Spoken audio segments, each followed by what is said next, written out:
News first channel ವೀಕ್ಷಕರಿಗೆ ಭವಿಷ್ಯ ಈ ದಿನ ಕಾರ್ಯಕ್ರಮಕ್ಕೆ ಸ್ವಾಗತ.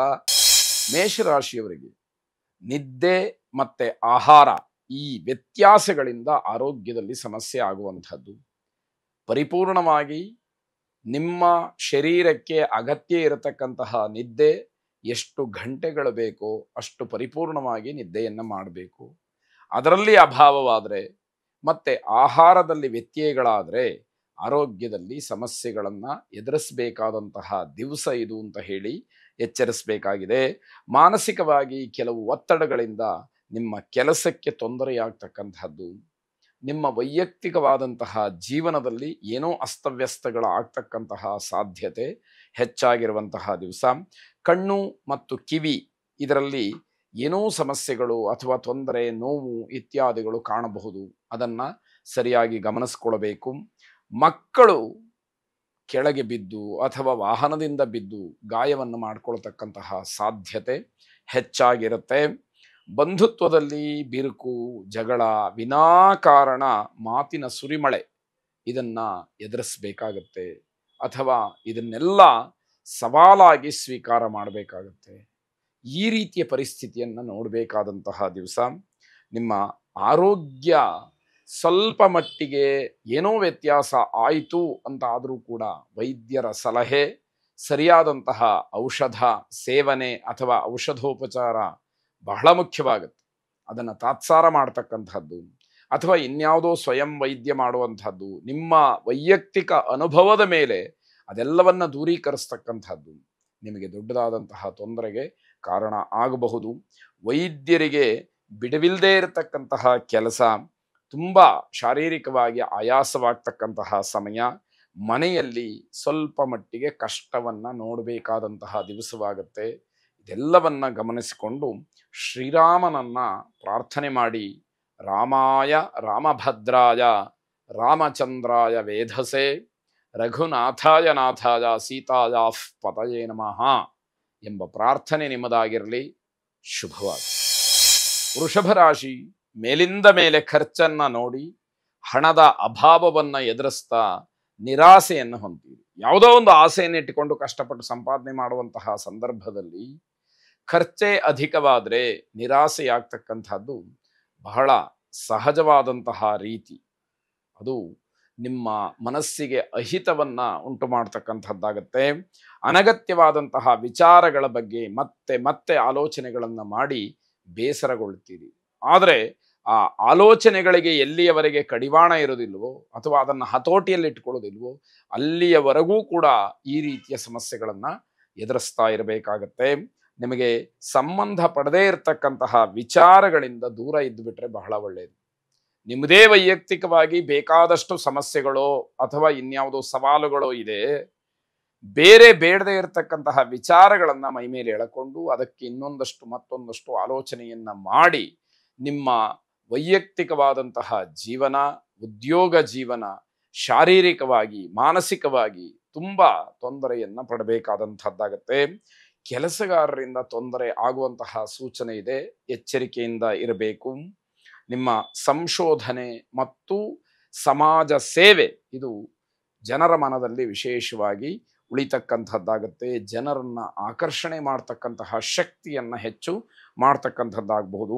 ಅತಿಯಾದಂತಹ ನಂಬಿಕೆ ಆಗಲಿ, ಅತಿಯಾದಂತಹ ವಿಶ್ವಾಸದಿಂದ ನೀವು ತೊಂದರೆಯನ್ನು ಮಾಡ್ಕೊಳ್ತೀರಿ. ಯಾರೋ ಒಬ್ಬ ವ್ಯಕ್ತಿಯನ್ನು ಅಥವಾ ಇನ್ಯಾವುದೋ ಒಂದು ವ್ಯವಹಾರವನ್ನು ಅತಿಯಾಗಿ ನಂಬುವಂಥದ್ದು, ಅದನ್ನು ಬಿಟ್ಟರೆ ಬೇರೆ ಇಲ್ಲ ಅನ್ನುವಷ್ಟರ ಮಟ್ಟಿಗೆ ಅದು ದೊಡ್ಡದಾದ ತೊಂದರೆಗೆ ಕಾರಣ ಆಗಬಹುದು. ಅಮೃತ ಮೃತ್ಯುಂಜಯನನ್ನ ಪ್ರಾರ್ಥನೆ ಮಾಡಿ. ಶುಭವಾಗಿ. ಮಿಥುನ ರಾಶಿ, ವೈದ್ಯಕೀಯ ಕ್ಷೇತ್ರದಲ್ಲಿ ಅಧ್ಯಯನ ಮಾಡ್ತಾ ಇರತಕ್ಕಂಥವ್ರು, ಸಂಶೋಧನೆಯನ್ನು ನಡೆಸ್ತಾ ಇರುವಂತಹ ವಿದ್ಯಾರ್ಥಿಗಳಿಗೆ ಹಿನ್ನಡೆಯಾಗ್ತಕ್ಕಂಥದ್ದು, ವೈದ್ಯಕೀಯ ರಂಗದಲ್ಲಿ ಕೆಲಸ ಮಾಡುವಂಥವರಿಗೆ ದೊಡ್ಡದಾದಂತಹ ಹಿನ್ನಡೆ, ಮಾನಸಿಕವಾಗಿ ತುಂಬ ದೊಡ್ಡದಾದಂತಹ ಬೇಸರವನ್ನು ಅನುಭವಿಸಬೇಕಾಗತ್ತೆ.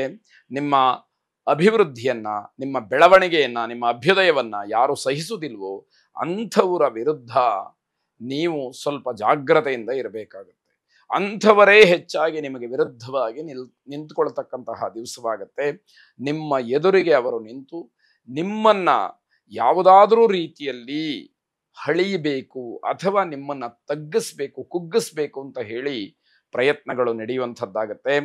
ಪರೀಕ್ಷಾ ಫಲಿತಾಂಶಗಳು ಬರೋದಿದ್ರೆ ಅದು ನಿಮ್ಮ ಪರವಾಗಿರುತ್ತೆ ಅನ್ನುವಂಥದ್ದು ಬಹಳ ಸಂತೋಷದ, ಸಮಾಧಾನದ ವಿಚಾರವಾಗಿರುತ್ತೆ. ಕೋರ್ಟ್ನಲ್ಲಿ ಹಳೆಯ ಕೇಸುಗಳೇನಾದರೂ ಇದ್ದರೆ ಅಥವಾ ನ್ಯಾಯಾಲಯದಲ್ಲಿ ಕಾನೂನಾತ್ಮಕವಾಗಿ ಹೋರಾಟವನ್ನು ನಡೆಸ್ತಾ ಇದ್ದರೆ ಹಿನ್ನಡೆಯಾಗ್ತಕ್ಕಂತಹ ಸೂಚನೆ. ಅದಕ್ಕೆ ಪೂರಕವಾದಂತಹ ವ್ಯವಸ್ಥೆ, ಸರಿಯಾದಂತಹ ದಾಖಲಾತಿಗಳು, ಸಾಕ್ಷ್ಯಾಧಾರಗಳು, ಇದರ ಬಗ್ಗೆ ಹೆಚ್ಚು ಗಮನವನ್ನು ಕೊಡಬೇಕಾದಂಥದ್ದಾಗತ್ತೆ. ಸಮಾಜದಲ್ಲಿ ಹೆಸರು ಕೆಟ್ಟು ಹೋಗ್ತಕ್ಕಂತಹ ಯಾವ ಕೆಲಸಗಳನ್ನು ಮಾಡಬೇಡಿ. ಅದೇ ಸಂದರ್ಭಗಳು ಹೆಚ್ಚಾಗಿ ನಿಮ್ಮನ್ನು ಕಾಡುವಂಥದ್ದಿದೆ. ಜಾಗ್ರತೆಯಾಗಿ ಎಚ್ಚರಿಕೆಯಿಂದ ಇರಬೇಕಾದಂಥದ್ದು. ಕೆಲಸದ ಒತ್ತಡದಿಂದ ಅನಿವಾರ್ಯವಾಗಿ ನೀವು ಕಚೇರಿಯಲ್ಲೇ ಇರಬೇಕಾಗತ್ತೆ. ಇದನ್ನ ಗಮನಿಸ್ಕೊಳ್ಬೇಕಾದಂಥದ್ದು. ಪರಮೇಶ್ವರಿಯನ್ನ, ಜಗನ್ಮಾತೆಯನ್ನ ವಿಶೇಷವಾಗಿ ಪ್ರಾರ್ಥನೆ ಮಾಡಿ ಇರತಕ್ಕಂತಹ ಒಂದಷ್ಟು ಕಷ್ಟ ನಷ್ಟಗಳು ದೂರವಾಗಲಿ, ಭಗವತಿಯ ಅನುಗ್ರಹ ನಿಮ್ಮ ಮೇಲಾಗಲಿ. ಶುಭವಾಗಿ. ಕರ್ಕಾಟಕ ರಾಶಿ ದಂಪತಿಗಳಲ್ಲಿ ಏನೋ ಒಂದು ರೀತಿಯ ವಿರಸ ಅನ್ನುವಂಥದ್ದು ದೂರವಾಗಿ ಅನ್ಯೋನ್ಯತೆ ಪ್ರಾಪ್ತವಾಗ್ತಕ್ಕಂತಹ ಸಮಯ. ಗಂಡ ಹೆಂಡತಿ ಸಂತೋಷದಿಂದ ಇರಬಹುದಾದಂತಹ ಒಂದು ವಾತಾವರಣವನ್ನು ಈ ದಿವಸ ನೋಡ್ತೀರಿ. ಹಣ ಹೂಡಿಕೆಗೆ ಮಾತುಕತೆ ನಡೆಯುತ್ತೆ. ಮುಂದಿನ ದಿನಮಾನದಲ್ಲಿ ಒಳ್ಳೆಯ ದಿನವನ್ನು ನೋಡಿಕೊಂಡು, ದಿನಶುದ್ಧಿಯನ್ನು ಇಟ್ಟುಕೊಂಡು ಹಣ ಹೂಡಿಕೆಯನ್ನು ಮಾಡಬಹುದು ಅನ್ನುವಂತಹ ಒಂದು ವಿಚಾರ ಮುನ್ನೆಲೆಗೆ ಬರುವಂಥದ್ದಾಗತ್ತೆ. ಹೊಸ ವಾಹನವನ್ನು ಖರೀದಿ ಮಾಡಬೇಕು ಅನ್ನುವಂತಹ ವಿಚಾರವೂ ಕೂಡ ಮುನ್ನೆಲೆಗೆ ಬರುವಂಥದ್ದಾಗತ್ತೆ. ಷೇರು ಮಾರುಕಟ್ಟೆಯಲ್ಲಿ ವ್ಯಾವಹಾರಿಕವಾಗಿ ಸ್ವಲ್ಪ ವಹಿವಾಟುಗಳು ಕುಸಿತವಾಗಬಹುದು. ಹಣ ಹೂಡಿಕೆಯನ್ನ ಮುಂದೂಡ್ತಕ್ಕಂಥದ್ದು ನಿಮ್ಮ ಮನಸ್ಸಿನಲ್ಲಿ ಬರಬಹುದು. ಅದರ ಬಗ್ಗೆ ಚರ್ಚೆಯನ್ನು ನಡೆಸಿ ಸರಿಯಾದಂತಹ ತೀರ್ಮಾನವನ್ನು ಮಾಡುವಂಥದ್ದು. ನಷ್ಟವನ್ನ ಅಥವಾ ಕಷ್ಟವನ್ನ ಯಾರು ತಾನೇ ಒಪ್ಪಿಕೊಂಡು ಅದೇ ಸಂದರ್ಭದಲ್ಲಿ ಹಣ ಹೂಡಿಕೆಯನ್ನು ಮಾಡ್ತಾರೆ ಹೇಳಿ? ಅದೆಲ್ಲವನ್ನ ತಿಳಿದು ಯೋಗ್ಯವಾದಂತಹ ಸಮಯವನ್ನ ನೋಡಿ ಕಾದು ಅದರಂತೆ ಮಾಡ್ತಕ್ಕಂಥದ್ದಾಗತ್ತೆ. ಮನೆಯಲ್ಲಿ ಕಳ್ಳತನದಿಂದ ಒಂದಷ್ಟು ಹೆದರಿಕೆ ಕಾಡಬಹುದು, ಎಚ್ಚರಿಕೆ. ಆದರೆ ಅದು ಆಗೇ ಬಿಡುತ್ತೆ ಅನ್ನುವಂತಹ ಭಯ ಬೇಡ. ನಿಮ್ಮ ಎಚ್ಚರಿಕೆಯಲ್ಲಿ ನೀವಿರತಕ್ಕಂಥದ್ದು ಒಳ್ಳೆಯದು. ಸುಖ ಇದ್ರೂ ಕೂಡ ಮಾನಸಿಕವಾದಂತಹ ಒತ್ತಡಗಳಿಂದ ಅನುಭವಿಸುವಂತಹ ಯೋಗ ಇರುವುದಿಲ್ಲ. ಅದು ದುರಾದೃಷ್ಟ ಅಂತ ಹೇಳಬೇಕಾದಂಥದ್ದು. ಮಾನಸಿಕವಾದಂತಹ ಕಿರಿಕಿರಿ ಜೊತೆಯಲ್ಲೇ ದಿವಸ ಮುಕ್ತಾಯ ಆಗ್ಬಿಡುತ್ತೆ. ಒಂದು ಯಾವುದೋ ಒಳ್ಳೆಯದಾಯಿತು, ಸ್ವಲ್ಪ ಮಟ್ಟಿಗೆ ಅದನ್ನು ಅನುಭವಿಸೋಣ ಅಥವಾ ಸಂತೋಷ ಪಡೋಣ ಅಂತ ಹೇಳಿ ಅಂದುಕೊಳ್ಳೋದಷ್ಟಿಗೆ ನಿಮಗೆ ಬೇರೆ ಯಾವುದೋ ಸಮಸ್ಯೆಗಳು ಉಂಟಾಗ್ತಕ್ಕಂಥದ್ದಾಗಬಹುದು. ಅಶ್ವಿನಿ ದೇವತೆಗಳನ್ನು ವಿಶೇಷವಾಗಿ ಪ್ರಾರ್ಥನೆ ಮಾಡಿ. ಶುಭವಾಗಿ.